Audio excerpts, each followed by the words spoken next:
Hello again, and welcome to another episode of CISO Tradecraft. This is G. Mark Hardy, and I'm pleased to be with you this week to introduce to you what I think is going to be something that is going to be a lot more important coming up in the next few months, if not a few years, for CISOs and those who are doing security leadership roles. And specifically, that has to do with artificial intelligence and machine learning.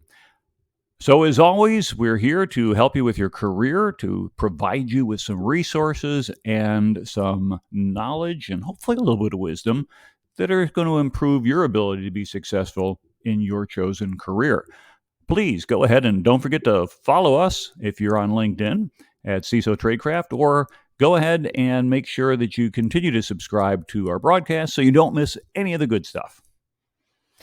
Okay, so let's take a look at this area. Now, this is fun doing some research because I've heard a lot about artificial intelligence and machine learning and over the years, and there's vendors that promise you stuff, and it sounds pretty good, but do we really know enough to make prudent decisions? Can we sort the wheat from the chaff, if you will? I guess we'd have to do that manually. We couldn't program something to do it, but in a way, that's kind of what we're talking about. Could we take certain tasks, decision-making in some cases, many cases, and automate it and do it in a way that we get some output that makes sense? Well, we care about this because there are some, and there's soon to be a lot more, either artificial intelligence or machine learning cybersecurity tools available. And therefore, we're going to need a little bit of advice in terms of knowing what to buy. When is it snake oil? When is it real? Can they actually do what they promise? And another thought to consider, the bad guys are reinvesting their profits as well. They're not just going out and buying vodka with it. And soon we may have a battle of AI agents that move so quickly that there's really no time for human intervention on either side. That may be the way we're trending in cybersecurity, not short term, but longer term. And the typical attack scenario that involves either phishing a user and trying to get them to click on a link and open an attachment and download something and then press this, and then the attacker gets in and develops persistence, goes ahead, does lateral movement, does a recon. All of that, what if that could take place automatically? And the attacker really just has to fire and forget these tools. And then opportunistically, it doesn't just deliver to say, hey, I've got access for you, but to say, oh, by the way, you've got Bitcoin. There's already been a payout made as a result of a fully automated attack profile. Well, let's take a closer look at this subject and see what it is that we could know as security leaders and professionals to hopefully make better decisions. Of course, the interesting question is, well, what came first, AI or ML? And it's, take a guess. What do you think? Artificial intelligence, machine learning. The answer is artificial intelligence by 3 years. In 1956, John McCarthy, computer scientist, cognitive scientist, coined the term artificial intelligence. And he basically said artificial intelligence is, quote, making a machine behave in ways that would be called intelligent if a human were so behaving, quote. Now, today we might wonder if there are some humans that behave in ways that we would call intelligent, but that's out of scope. Rather, what we're looking at is some, if you will, kind of sort of a Turing test, but more importantly, to be able to go ahead and demonstrate that this computer machinery, and it says basically making a machine, we would look at it and say, hey, it's doing something, it's doing some reasoning.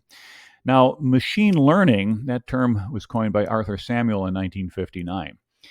And machine learning is a subfield of computer science that, quote, gives computers the ability to learn without being explicitly programmed. Now, if you think about it, all machine learning is artificial intelligence, but not all artificial intelligence is machine learning. Think for a minute. Okay, if you have a chatbot, and a chatbot could be coded with thousands of rules, that's going to be artificial intelligence. We talk to it, we think it's live, we think we can interact, and it's, of course, a huge money and time saver for help desks and things such as that. It's a huge annoyance for many other people when you have to go ahead and navigate, but at least it's not the old IVR of Please press 1 if you would like to continue. Para español, marque el dos, and on, and all these kind of pre-recorded. Now we have chatbots to say, tell us in a few words what it is you're looking for. And that artificial intelligence tries to go ahead and come up with reasonable answers. But if it's a static set of rules, if it doesn't evolve, if it doesn't adapt, then it's not machine learning. See, machine learning uses experience to improve performance or to make more accurate predictions. Now, if you compare machine learning to statistical modeling, stuff that we probably did back in math class or somewhere along the line, we develop some static, maybe in chemistry or physics class where we have some idea. We develop a model. It's static. It doesn't change. And then we'll submit data, which we make sure it's clean, that we don't have any garbage in there. And we'll test our hypotheses. And essentially our goal is that we want to go ahead and develop an algorithm that, based upon providing this input, give us something useful as an output, and that's a statistical modeling.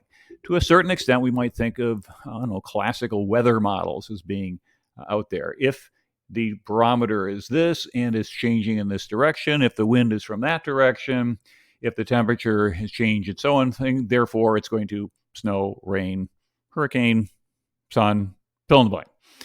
And to a certain extent, then, that statistical modeling allows us to kind of guess what the weather is going to be like, provide a prediction. Now, machine learning is sort of another way around. Instead of having a static model, the data is going to determine the type of analytic technique that gets used, and then it's used to train the algorithm, which itself is not static. And sounds kind of interesting. How do you make a machine learn?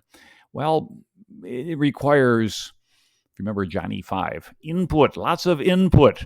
It requires a huge amount of data sets in which to effectively train. You can't just let it watch you play a game of chess once and say, all right, there, those are the rules, go figure it out. Well, yeah, it's not going to work, but if it goes ahead and sees hundreds of thousands of games or can start to play and then learn, then what happens is that machine learning begins to augment the model and reinforces what works. There's 3 primary ways to train machine learning. The first one seems easy enough. It's supervised machine learning. We just train on data labeled by a programmer. And then what happens is that, okay, this is a dog, this is a dog, this is a cat, this is a cat, this is a dog, a cat, a dog, a dog. And every time the information is provided, that pattern is provided, the computer is given an answer. And as a result, it starts to say, dogs do this, cats do that. This is the letter A, this is the letter B. Straight lines only, angles with horizontal, but probably, okay, that's probably an A. Curves, but on the right side, but not the left side, and concave, perhaps. Okay, that's a B. And after a while, these repeating patterns. Now, of course, you have to have things that look for it. If you haven't told it to look for straight lines or look for curves, it's not going to say, hey, I wonder if curves are a good thing to look for. But as you can see with the supervised machine learning, as it goes through and it absorbs a whole bunch of data, it starts to put them into bins and buckets and says, hey, with a higher probability, it's probably this and not that. And that's kind of straightforward, and I can get my head around that one. Now, unsupervised machine learning gets to train itself on unlabeled data. And from that, it has to identify patterns and create some statistical parameters to predict. And it's a little bit harder, as you can imagine, to go ahead and create this code. It's got to kind of figure out as it goes along. And sometimes it gets it right, sometimes it doesn't get it right. And if you aren't able to provide some sort of a feedback, it can come up with some wrong perceptions and things such as that, which suggests perhaps then the third way, the concept of reinforcement machine learning. Here, our systems are going to train on unlabeled data, but then you get feedback. That's a cat. No, it's a dog. Okay, fine. That's a dog. Right. Cat. Right. Cat. Right. Dog. No, it's a cat. Okay, fine. I see. And then what happens then is sort of like trial and error. Google built their DeepMind. Well, actually, they bought DeepMind, but that's how they built it that way, that eventually was able to go ahead and beat world-class Go programmers, essentially providing feedback.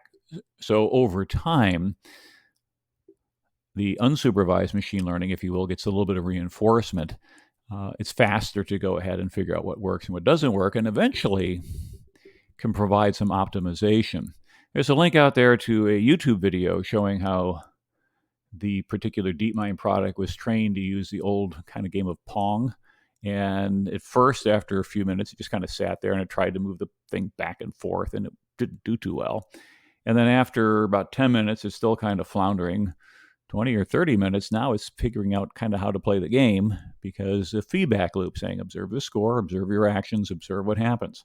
The correlation of the quote unquote reward, that is to say, this is what you're looking for, a higher score, seem to correlate with certain actions. And that's great. Therefore, let's do more of those actions, which mean matching up that paddle to the location of the ball, or the little pixel, I guess, when it gets down to that bottom row. But then over time, which I thought was interesting in the video, as it kept playing and playing and playing and scoring, that the algorithm was able to determine, for those of us who remember how to play that game, that if you create a little tunnel through all those little bricks up on the top, but then the ball would bing, bing, bing, bing, bing, bing, bing, bing, bing, bounce around up at the top, and then it would do all the scoring for you, that was a superior strategy. And therefore, the device, kind of like a human in a way, by looking at these feedbacks, was able to assess that if you could create a brick deleted behind another brick, deleted behind another brick, and you can repeat that however many times, 6, 7, however deep it is, and then aim a ball in there, it's going to do the scoring for you, providing, if you will, a huge dopamine reward for the computer. Well, obviously not really, but in terms of the feedback, that's going to be maximizing. Whoa, score, look at the score going up. I don't have to do anything. The score goes up.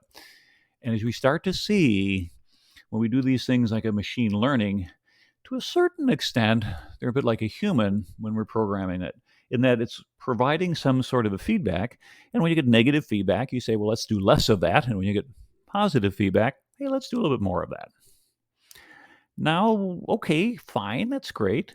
But why would we want to use artificial intelligence or machine learning? I mean, I can think of a couple ideas, but there's some general categorizations that have been assigned. One of them is automating mundane tasks. Well, let's face it, humans don't want to go ahead and do the same thing over and over and over again. Well, at least I don't find a whole lot of job satisfaction in it. And as a result, if I could automate something, remember, I'm not talking about necessarily machine learning.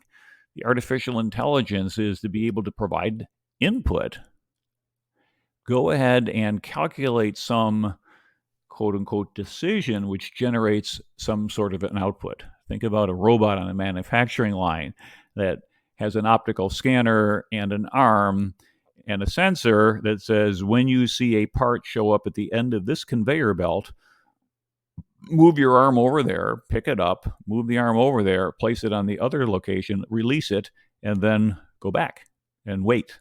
And now it's waiting for a certain input, and then it's doing it.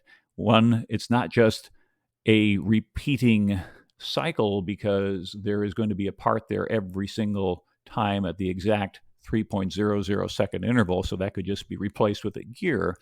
But rather, it may arrive at irregular times, and you want it to be able to figure stuff out. So automating mundane tasks are a really good way to do that. Now, some people are worried, and kind of the Luddites, if you will. If you remember, it was Edwin Ludd back in around 1810, 1811, therefore, kind of led an anti-industrial revolution movement. And Luddites, as they were called, were the people who resisted these machines, this automation, because it's going to destroy humanity and take us over. I don't know about you, but 200 years later, I think my life is a little bit better than it might have been back in the 1811 time frame, when we didn't have electricity or automobiles or indoor plumbing or the internet, things like that, and podcasts. Therefore, sometimes these Luddites, or E-Luddites, as I like to call them in the modern world, may be resisting things more for emotional reasons or fear. Well, I don't think that these types of applications of AI are going to displace a lot of workers. It's not going to cause a factory to say, hey, you know what? We don't need any people anymore. Everybody go home. Now, you still need people, but you need different skill sets. And maybe to repair that machine if it goes down, program the machine going at the beginning. But now your people are freed up to do more rewarding tasks than simply just this mundane put a bolt on a bumper, put a bolt on a bumper, put a bolt on a bumper, and do that 8 hours a day, 5 days a week, year in and year out. That's got to be mind numbing. All right, what else could we do with artificial intelligence? We could do some predictive capabilities. We could try to figure out some outcome. And therefore, what it's going to do is perform a task where we think that the solution is going to be correct. Now, it could be like expense management. If I have a software tool, and I'm trying to think of the name of it, I've got it, and I use it, Expensify, where I can go ahead and scan a receipt, and I can do translation of image to text. That's pretty easy. And it says, this looks like a restaurant. I guess this is going to be coded as a meals and entertainment for 2021, by the way. Meals and entertainment expenses are at 100% deduction, not 50% deduction, as a way to stimulate the restaurant business after the pandemic. Hope you knew that. If not, now you know that you can go out and quote unquote write off the entire expense that you have for business lunches instead of only half of it. But being able to say, that goes to this particular function as compared to, this says United Airlines, or this says Avis, or this is Hilton, or something like that. And now what happens is it can predictively figure out, if you will, what category it goes to. Now, most of the time, it's going to get it right. But if you had something like the Avis Car Rental Cafe, I guess you'd probably get that wrong. And of course, the idea is you can always throw curveballs at these artificial intelligence systems, these AI systems, and that's not the point. The point is if you get to a 98 or 99% solution, you're probably okay, except when life safety is involved. Remember that Tesla a couple years ago where a flatbed truck with nothing on it made a left turn in front of it, and the Tesla drove right underneath it. Well, of course, the bottom part of the car was going to clear, but where the human beings were, at least from the, I guess, waist up, didn't do so well. The algorithm never saw it coming. Literally, it never was programmed for that. And so one of the dangers we have with these predictive capabilities is things that, well, you have to know what you're looking for. And if you have some holes in your knowledge base, it could create some real problems. Not so bad when it comes to expenses, really bad when it comes to things like self-driving automobiles, which kind of brings us up to the next thought of intelligent decision-making. And now what we do is we're trying to take the guesswork out by being able to provide some sort of a proof or analytical proof of what we're doing. And so now if I'm trying to make a decision and I've got an AI engine available to me, I could put in my assumptions and it can come back and say, based upon 8,400 previous instances and 8,200 of them, this is what happened. Okay, well, it's kind of matched my data to a knowledge data set. It's not learning anything. That is to say, it hasn't looked at it and says, oh, wow, you're different. I think you're special, just like everybody else. And as a result, this intelligent decision-making is more kind of a validation of something you might know rather than coming up with new ideas. Personalization is a big deal. I know that if you look at things such as Netflix recommendations and the like, but I think the organization that really nailed it in terms of figuring out an AI personalization algorithm, you thinking what I'm thinking? TikTok? Yeah. Being able to know, oh, wow, you like this, you're going to love this. You like this, you're going to love that and love that. And then what happens is based upon having this engine, which at some point I'm pretty sure was machine learning. They had to train it on a whole bunch of data. But then the question is, does that data still keep evolving? And I think it does. I don't have access to their algorithms. And even if I did, I probably couldn't make sense of them because they're probably so hugely complex. But the point is they seem to work, and they seem to work really well. And therefore, machine learning algorithms do great for personalization. And probably one other way to do AI for a business reason is conversational interface. Okay. Any of us who have one of those devices around our house that says, hey, Google, or Alexa, do this. And if you've got one of those in the background, it probably lit up. And I was trying to be careful of not doing what Randall Monroe said in his cartoon. When you walk into someone's home to see if they have anything listening, it says, "Hey, Alexa, order 2 tons of creamed corn, confirmed purchase." And I mean, again, I've had someone say, "Hey, your podcast set off one of my devices." Wasn't there a commercial that came out a while ago that they did that? And for a while, I think it was even an episode of South Park where everybody ended up with the same thing on their shopping list if they happened to have that in the area. Well, this idea of a conversational interface allows some speech recognition that allow users to interact in kind of a unique manner. Some people start assigning personalities to these things. They consider feelings, and it's interesting. There's a book on my bookshelf called A Man Who Lied to His Laptop, and it was recommended to me by Stephen Northcutt. And I think I'm trying to remember, did I read it, or it's on my list of things to be read? But essentially, the premise of the book is that as humans, we assign kind of an anthropomorphication, if I got all the right syllables in there, anthropomorphize our devices.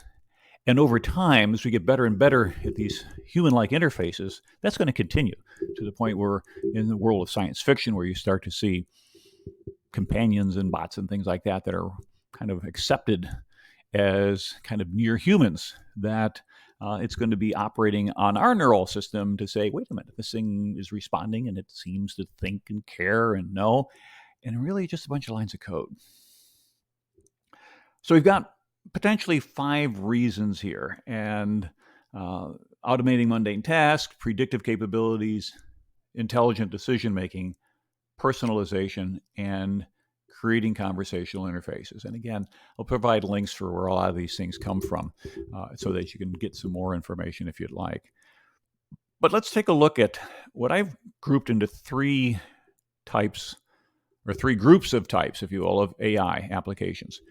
The first one is, if we kind of go for the big stuff, deep learning. Deep learning, deep thought, right? If we remember that from Hitchhiker's Guide to the Galaxy.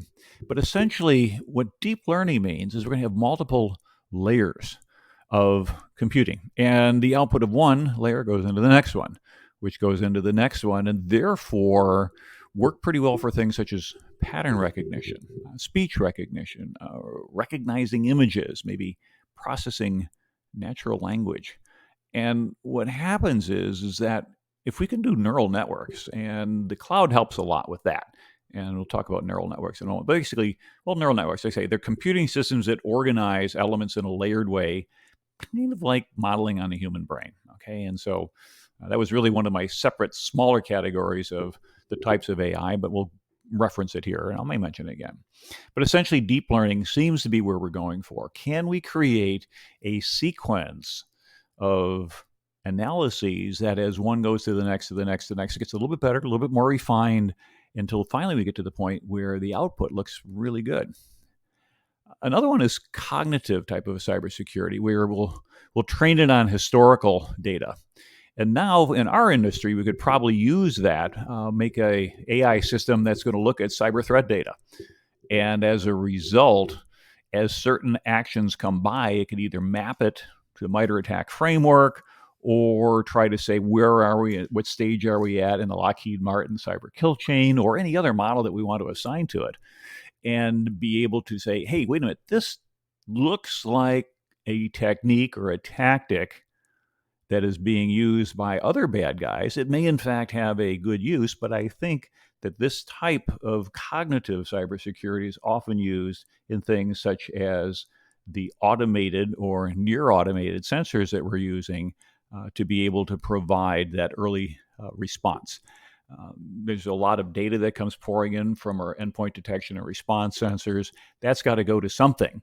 And rather than just having it all pour into a giant data lake and allow some poor analysts to go sifting through that, to a large extent, if we program our SIM effectively, we're able to try to go ahead and look for these patterns. And in a way, I'll give you credit. I'll call that some form of AI. Autonomous systems. Again, another deep, significant use, as we talked about some of the dangers of autonomous systems going out onto the road, literally, without a fully trained data set. And all of these things are enabled by the if then else, if then else, if then else, these artificial intelligence. And if it looks like this and it looks like that, it's probably a duck, and therefore, etc. What we're finding then is that we are, in my opinion, getting ahead of ourselves. We are, in our zeal to say, wow, look at this thing, we can have self-driving this, self-driving that, because of the variability of the reality, that is to say, humans on the road with self-driving vehicles, is a really bad combination. If you had only self-driving vehicles, you'd be fine. Think about the shuttles that are at your airport, or some potential that you might have for some metropolitan transit systems. Those railed systems are isolated because you don't have users hopping on the rails, driving for a while, doing dumb things and getting back off. Same thing with roads. What do you think? You think in 10 or 20 years, much like we had horses more than a century ago having to yield to automobiles, and then trying to put horses and automobiles on the same street was a bad idea, and therefore they started to get segregated, that maybe we're going to have self-driving vehicle lanes and self-driving areas where you and I as humans are not allowed to operate? I can see that happening in the near future. How about something like a chatbot? We probably all experienced that when you called a vendor or something like that. And all the chatbot's doing is essentially interacting with humans online with the goal of conversational text.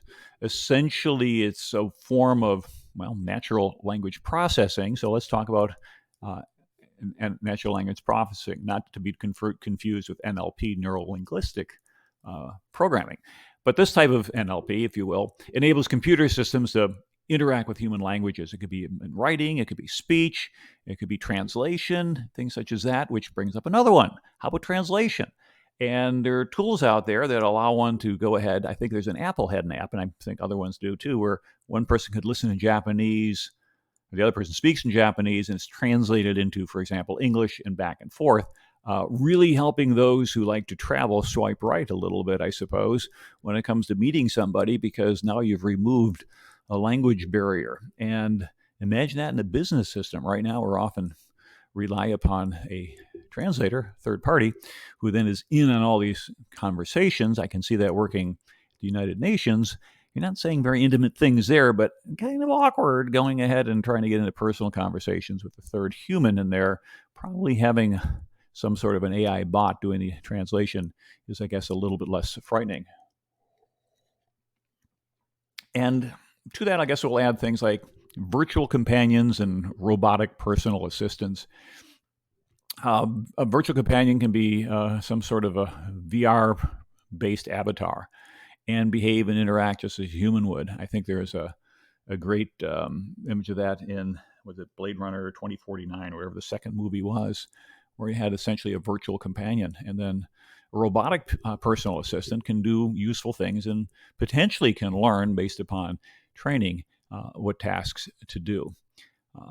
Now, I guess perhaps other category that I put these and I group these into would be different things, such as thought-controlled gaming, wearable technology, brain computing interfaces. Now that's getting to the point where, of course, a lot of the vaxxers are saying, hey, you get your second vaccine, you're going to get a chip injected. Well, I don't know. I got my second vaccine, and I got really good 5G coverage after that.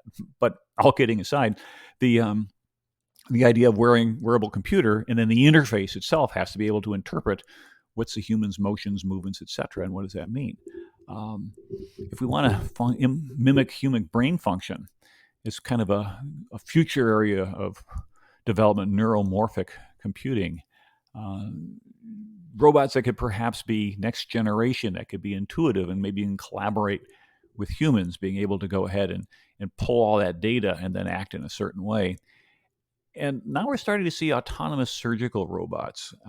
I know that, for example, some people that need a knee replacement or are facing kind of a messy, bloody, painful surgery, but now with a robot that could be programmed to say, although every human's slightly different, here's a ton of data. Go ahead and do exactly the right thing every time. And I've talked to people who've had I think it was knee surgeries done that's been autonomous, and they had spectacular results from it in terms of much smaller incision, less blood loss, less invasive, just doing exactly what was needed. And so I think we're going to see more and more of that. And then the last group I had with things such as neural networks, which I had talked about organizing computing elements in the layered way that helps deep learning, pattern recognition, essentially making sense of patterns. Babies have to be pattern recognizers. As humans, it turns out if you study, you'll find out that as a baby pretty much has not much pre-programmed into its brain other than this is the outline of a face, is a human face, and therefore focus on it. And that seems to be kind of pre-programmed as part of the firmware. And here's how to eat. And those two things tend to get you bootstrapped. But imagine as a baby trying to make sense of every pixel of everything that you have in your visual cortex. It would drive you insane. And therefore, we start to develop patterns. And more important with pattern isn't so much recognizing what's important, is eliminating that which is not. And if you've ever seen the video of the guy in the gorilla suit when you're trying to count bouncing basketballs, you'll see exactly what I mean. We get so focused on the task at hand, we miss something totally ridiculous and very much interface. Okay, there is a whole bunch of stuff out there. And therefore, if we take a look at the type of machine learning algorithms, I found a nice little article on medium.com by a gentleman by the name of Priyanshu Jain. And he divided machine learning algorithms into 11 different branches. Now, I'm not going to go way into the detail here. And I got the little image up here on my monitor here. But let me take a look, kind of walking around this list and give you kind of a high-level summary, just so, again, we get our head around what's capable, what's possible with these types of technologies. Number one, Bayesian machines. See, these are based on learning models that are based on Bayes' theorem, which is essentially calculating the probability of something happening, knowing something else has happened. For example, what's the probability that Dogecoin will go up knowing that Elon Musk is hosting a Saturday Night Live show? Okay, if A, then B. And because of these conditionals, it turns out this machine learning helps when we have a lot of different independent variables. And therefore, what we'll do is we will start with some initial belief and then start to be able to feed it experiences, let it observe the outcome, and adjust accordingly. Number two would be a decision tree. Instead of if A, then B, then C, then D, which is kind of learning as you go, a decision tree uses estimates and probabilities based on what we think are going to be the likely outcomes. And this is set up in a hierarchical manner. You have a root and you have branches and leaves and nodes and things such as that. And essentially, we train that with labeled data. And then what we're looking for is trying to identify what gives us the best determination based upon the data that's in. Probably use an awful lot on Wall Street and things such as that. Figure out how do you price an option? How do we know if this thing is for a call in July and it's a strike price? It's going to be 6% above the current price. How do you price that? Well, it's more than just a time factor in there. You also have to figure out what's the alpha, and there's a lot of other things like there in a gamma. It's a whole element of business there, but the decision tree allows us to kind of apply some sort of a algorithm, if you will. Now, what happens when you've got so many different inputs, you can't make sense of them all? You got 1,000 different features, or you got data, and you got all these surveys, and you can't figure out with all these questions. The concept of dimensionality reduction, basically reducing the number of elements in our data set to reduce our problem of trying to overfit our model. What do I mean by overfitting? If I'm trying to go ahead and if I've got a survey and I got 25 questions, and of which anybody could answer them 4 different ways, now I got to go ahead and say, okay, I've got 4 to the 25th power or 2 to the 50th power possible permutations. And that's a lot. And yet, it may turn out that some of those questions really don't matter. or some of them have such a high correlation as they're redundant. And therefore, this dimensionality reduction saying, let me simplify by being able to look at these correlations and say, hey, human, you've got all these different things, but reality is this is only really what you care about.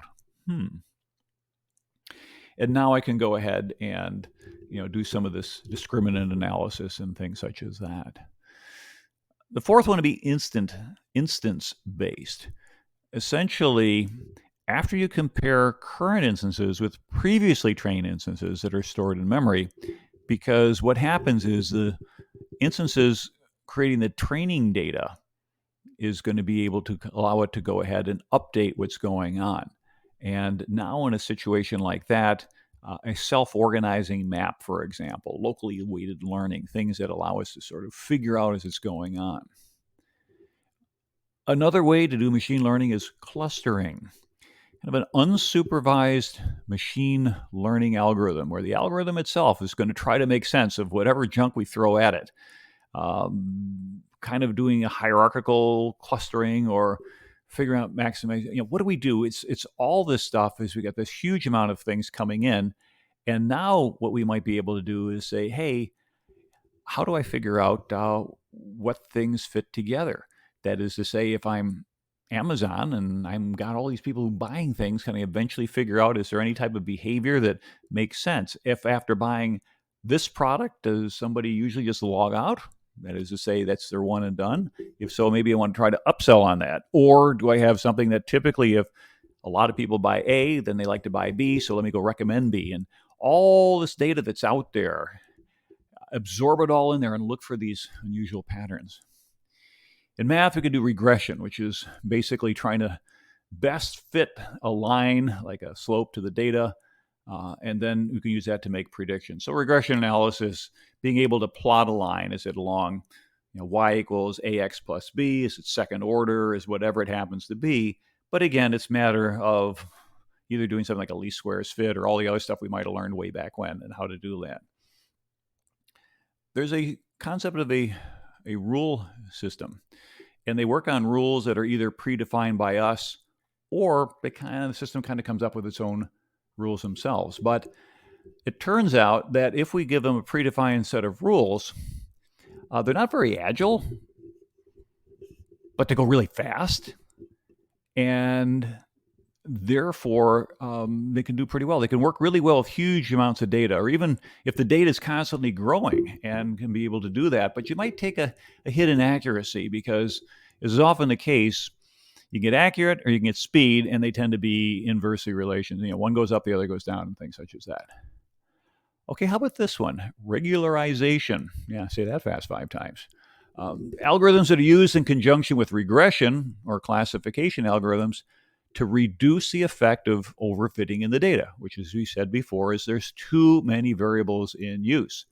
And therefore, what we want to be able to do is do things to be able to come up with ways to, some of the techniques, least absolute shrinkage and selection operator, ridge regression. Again, not getting into the details, but just think about ways where the whole idea is I'm looking for the simplest way to explain what's going on. All right, 3 more to go. Ensemble. Here we're going to combine various models to produce one optimal predictive model. Things that I can go ahead, a random forest model or something like that. It's hard to go ahead and get them really working together in a fast way because you might have a lot of different things that you're hooking together. And as a result, what we're looking for is a more accurate outcome, but don't necessarily expect it to be instantaneous in terms of its ability to get out. And then the last 2, I think we've kind of approached. Neural networks. Basically, neural networks are a complex algorithm that works in layers. Take input from, put into one layer, and then the output from a prior layer becomes the input to the next one. And as a result, I can increase the number of layers in my neural network, which is going to make my accuracy go up, but it's going to tend to slow down. Now, in the past, this wasn't really an area for fertile study just because of the computational complexity involved and the time involved. But as things are going faster and faster now with the capabilities we have, that's maybe the way we want to think about it. And these can be used for things like financial predictions, detecting anomaly, language processing, and things such as that. And the last one, which I kind of started out with early on, was the idea of deep learning, using these neural networks and constantly involving the model with new data. Kind of like, well, a human being. To a certain extent, self-driving cars should learn. Now, what's interesting is if we think about how all these self-driving vehicles are they all a bunch of individual AI engines that have been spawned at the factory and they're on their own, kind of like we as humans? Or do they talk with each other? Do they communicate with each other, share their insights, share their wisdom? And you get updates, and then you can upload things and gain it. And so that's really what's happening, is we're, to a certain extent, crowdsourcing the knowledge and the wisdom of the information and then pushing it back down again to these vehicles to allow them to hopefully become smarter, which takes an entirely different discussion about how do we ensure supply chain integrity with regard to code that operates things such as an autonomous vehicle or self-driving vehicle or anything like that. That's outside the scope of what we want to talk about, but obviously something we think about. And therefore, it creates some interesting opportunities. Google's AlphaGo is another example. These layers help make decisions. Now, Microsoft Azure has a machine learning algorithm, what they call their cheat sheet. And it starts out with a simple question: what do you want to do? And I'll give you the link in the there. It's aka.ms/ML cheat sheet, aka.ms. Hopefully you're able to go ahead and add that as a waiver to your DNS blocking, because also known as Microsoft is what they actually use. And that ML cheat sheet asks the question, what do you want to do? Do you want to predict between several categories? There's one way you do it. Do you want to just predict between two categories? You'll use a much simpler model. Do you want to classify images? There's a way to do that. Do you want to generate recommendations? How about discover structure? Look at similar data points, go intuitively group it. Can I find anomalies, unusual occurrences? Do predictions, predict different values using regression techniques, etc. And even extract information from text, figuring out what's going on. It turns out that there's a whole bunch of machine learning algorithms that are available out there for you. And as managers, as leaders, we need to at least be aware of what's going on with respect to this particular capability set that is becoming more and more available and therefore more and more relevant to what it is that we do as cybersecurity professionals. Essentially, artificial intelligence is going to be able to follow an algorithm that provides some sort of an output that to an outside observer looks like, hey, it figured it out.